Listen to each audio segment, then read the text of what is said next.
Espace TV. Espace TV, le journal de 13h.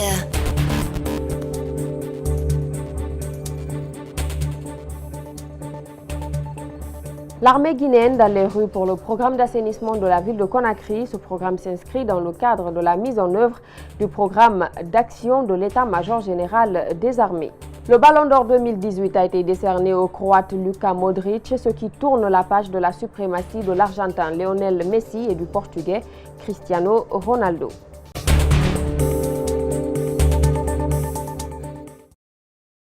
Bonsoir à tous et bienvenue dans cette édition d'information. L'armée guinéenne s'implique dans le programme d'assainissement de la ville de Conakry. Ce programme s'inscrit dans le cadre de la mise en exécution du plan d'action de l'état-major général des armées.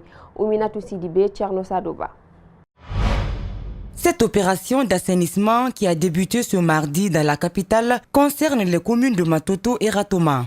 De Hamdallah à Sofonia, puis sur le long de l'autoroute, les principales voies ont été systématiquement nettoyées par les hommes armés depuis 6 heures.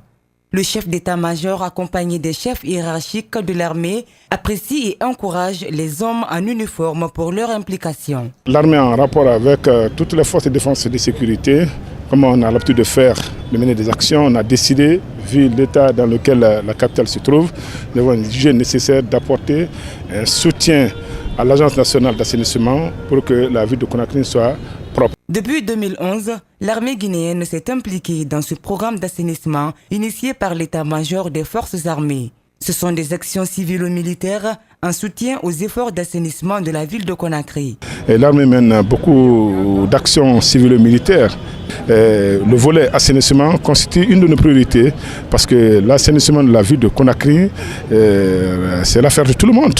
Depuis le retour de l'ordre constitutionnel, les forces de défense et de sécurité interviennent toujours dans le cadre de l'assainissement à travers le bataillon génie militaire. Ce n'est pas pour la première fois et ça va continuer. Vous devez savoir que les forces de défense et de sécurité sont au service de la nation. Sur le terrain, le général Namouri Traoré exhorte la presse guinéenne à sensibiliser la population pour des actions de civisme. Chacun doit apporter sa petite contribution pour que notre capitale soit propre. Nous comptons beaucoup sur la presse pour sensibiliser la population guinéenne dans le cadre du civisme.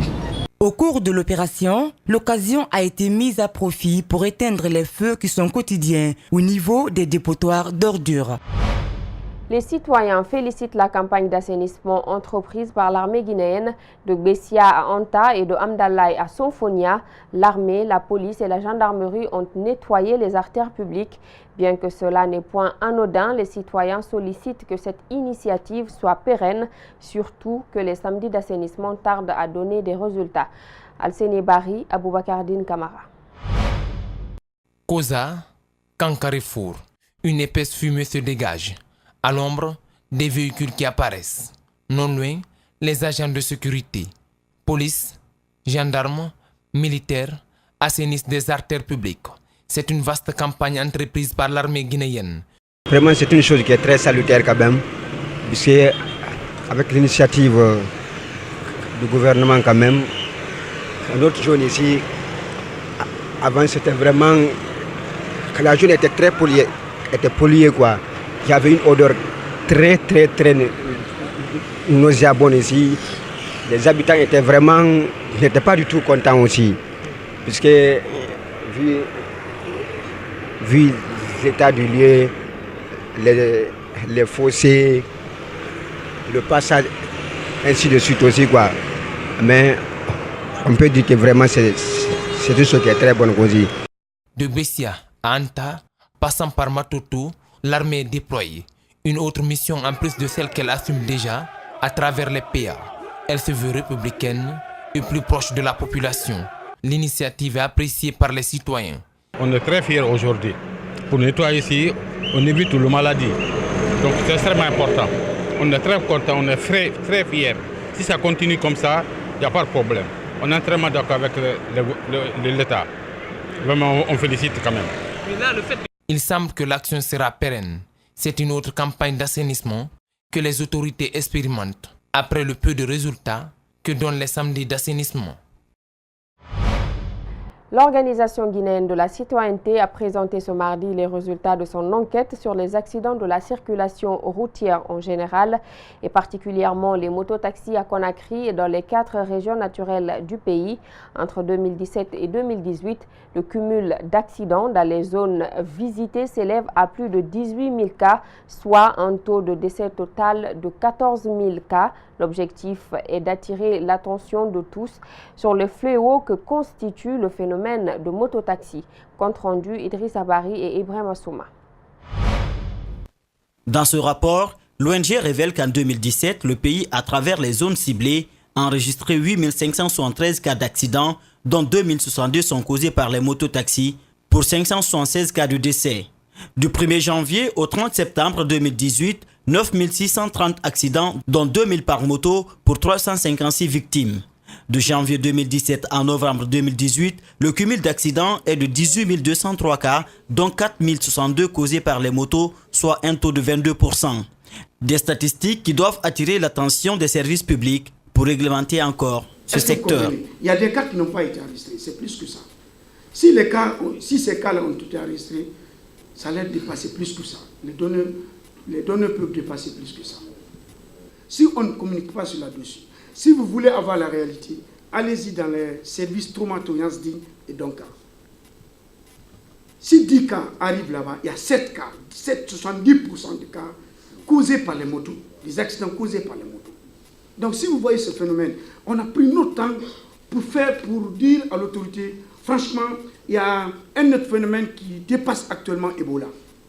Le rapport de l'OGC sur la circulation routière fait état de la situation des infractions à l'origine de ces drames dont les principales sont l'empreinte de sens interdit et les surcharges. Le document formule aussi des recommandations. Nous estimons qu'il faut former les conducteurs de taxi-moto, on va en débattre. Il faut assurer obligatoirement chaque motard. Il faut revoir l'âge moyen habilité à conduire les mototaxis.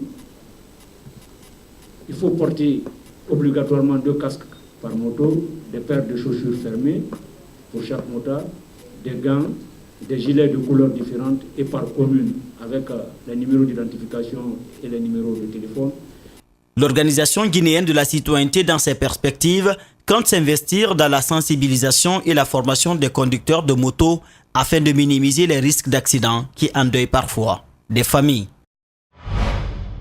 L'Union syndicale des travailleurs de Guinée, USTG, version Abdoulaye Camara, a tenu une assemblée générale hier mardi 4 décembre à la Bourse du Travail 6 à Kaloum. Ces syndicalistes promettent autrement diriger les destinées de cette centrale syndicale en partant du principe d'un dialogue inclusif, sauf que la présence de l'autre branche de l'USTG, dirigée par Abdoulaye Sow, ne facilitera pas la tâche. Le reporter Abdoulaye Sadio Diallo et Lamine Silla étaient de la partie suivie. C'est dans cette salle de réunion de la Bourse du Travail que la centrale du STG dirigée par Abdoulaye Camara a tenu son assemblée générale, en présence des représentants des bureaux de l'intérieur du pays comme Farana, Boké, Mamoun et Beila. Le rival d'Abdoulaye Sow a remercié les travailleurs qui lui ont fait confiance en lui portant à la tête de la dite branche syndicale lors du congrès tenu à Mamoun au mois d'octobre dernier. Aujourd'hui, si la définition, la distinction me revient pour avoir obtenu vos suffrages de diriger une si puissante centrale syndicale, c'est à vous et vous seuls, travailleuses et travailleurs affiliés de l'Union syndicale des travailleurs de Guinée, USTG, qui revient cet honneur. Abdoulaye Camara et ses camarades veulent aller de l'avant, mais ils semblent avertis. Ils reconnaissent que la tâche ne sera pas facile car l'adversaire en face semble être fort. Que notre mission aujourd'hui, c'est d'aller de l'avant, en tirant certes les leçons du passé. C'est pourquoi notre marche ne sera pas facile, car ceux qui sont à l'origine des malheureuses frictions à l'interne sont toujours là, décidés qui sont à pérenniser cet empire sur l'USTG. Cette centrale syndicale se veut pacifique et dit prôner le dialogue social inclusif. Les travailleurs doivent comprendre qu'on n'a pas droit à l'erreur. L'erreur, c'est quoi? C'est que nous devons évoluer en tripartisme. Ce tripartisme, c'est quoi? C'est le gouvernement, les représentants des travailleurs et le patronat. Pour l'heure, la division est lisible entre les deux branches qui se réclament de l'Union syndicale des travailleurs de Guinée. Reste à savoir laquelle aura le dernier mot.